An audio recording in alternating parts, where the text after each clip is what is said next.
to speak, you don't want to listen. I was there. Look, I Etem, Oh you're my going god. Oh also. my You're god. going. I'm sorry. I'm gonna have to mute you on this one because I feel like you wanna like. I know what you're talking about, and I don't want you to bring this as an example. Just say in terms of the broader topic. Don't use personal stuff here. That's the problem. That's the problem that we have.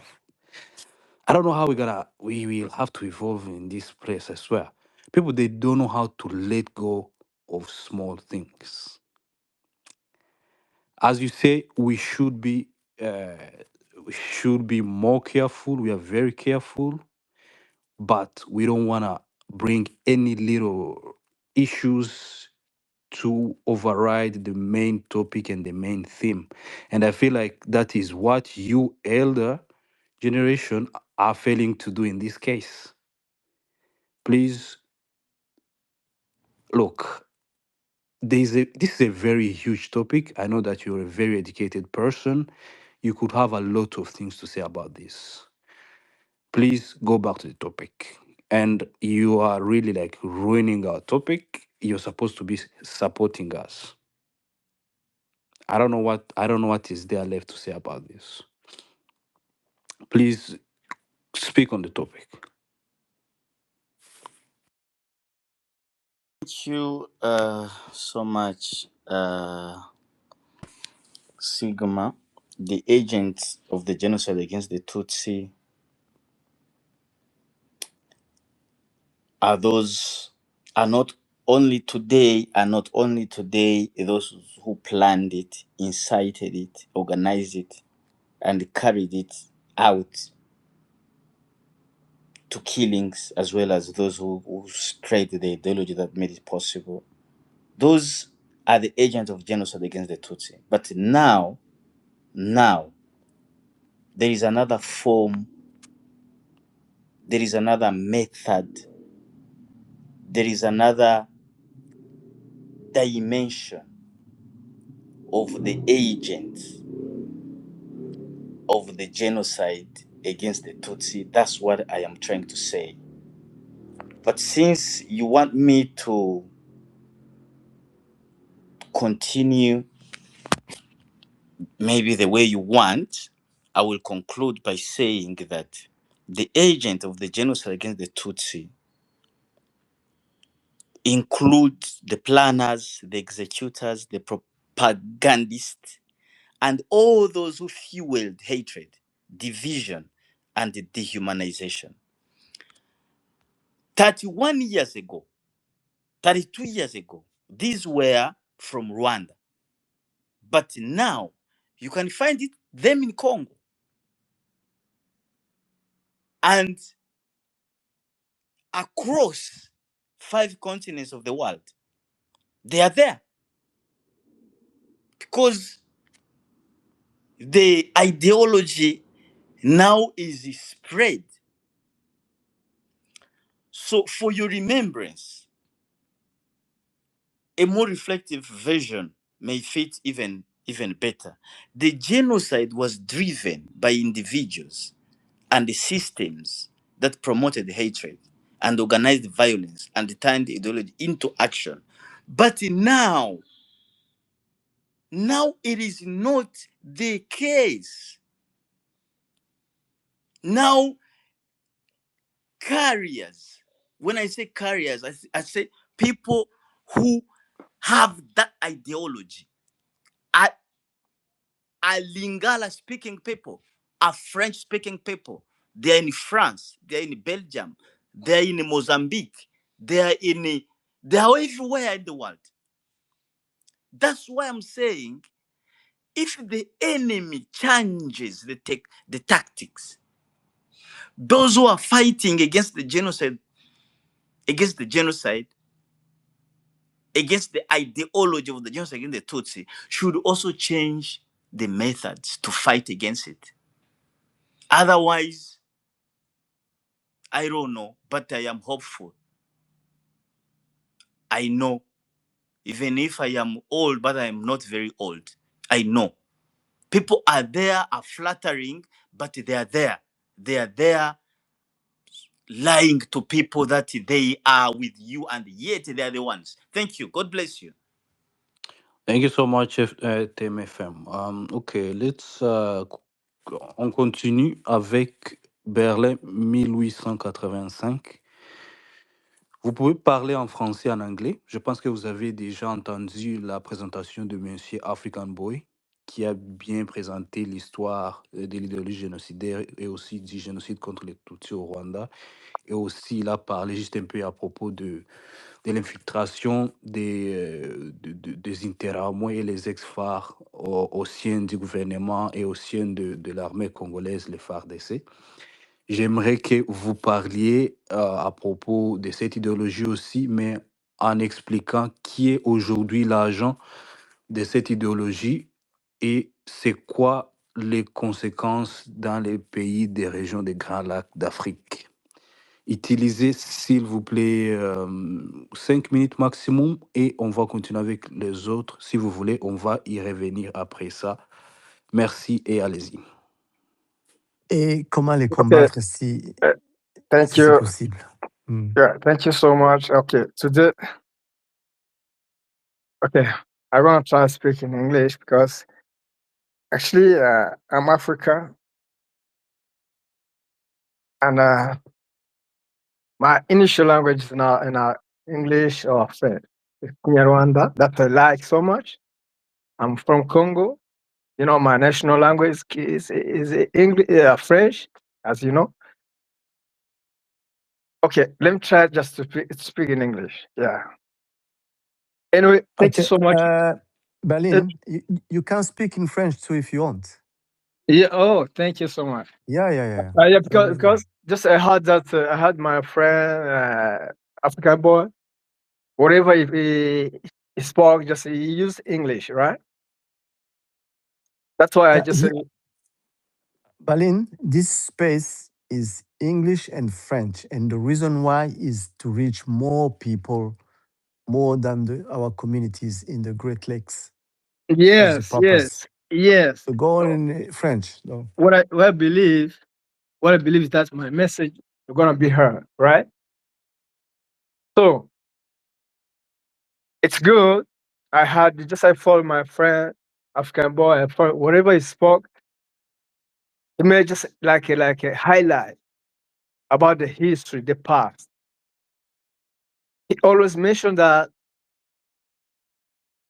what happens today or what had happened starting from 1994, because the big picture of the history, everything changed, everything, everything it closed since 1994. Before, everyone seems like confused, like the new generation. We're confused somehow. But since 1994, as mature enough, as thankful person, as educated person, as African, as human being, just we start to stir our mind. Genocide.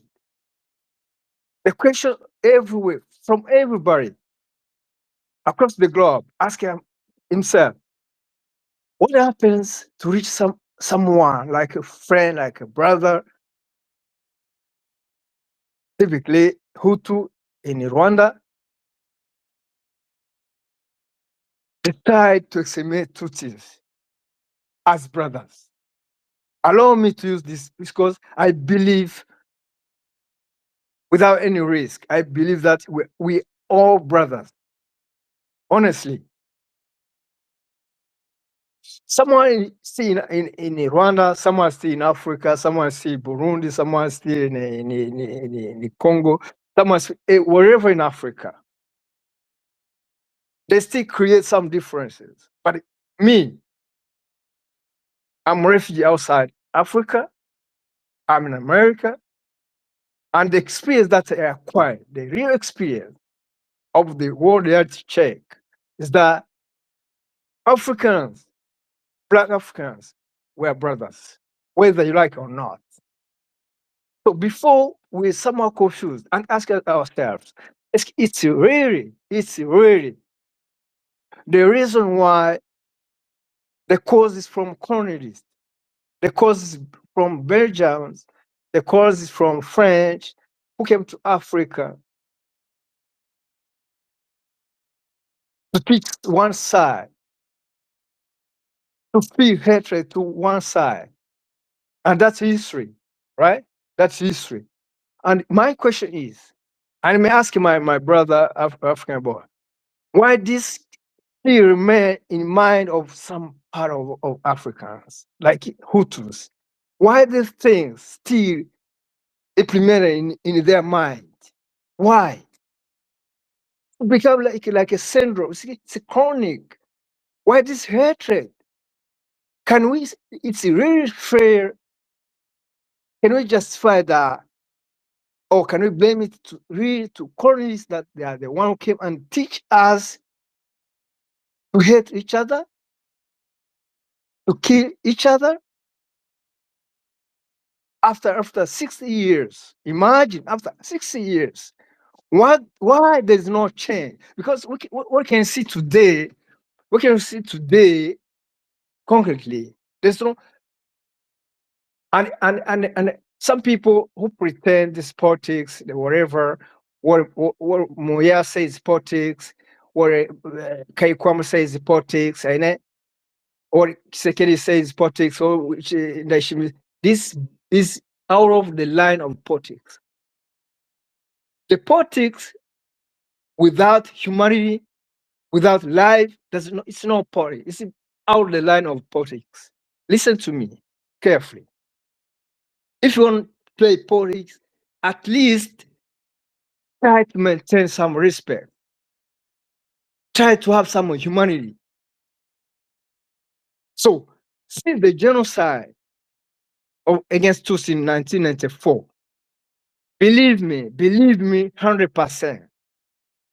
Whoever decides to to uh, to kill or to perpetrate genocide, whether used or remote or okay, what can I say? Because they are implementers. On that genocide, there have been implements.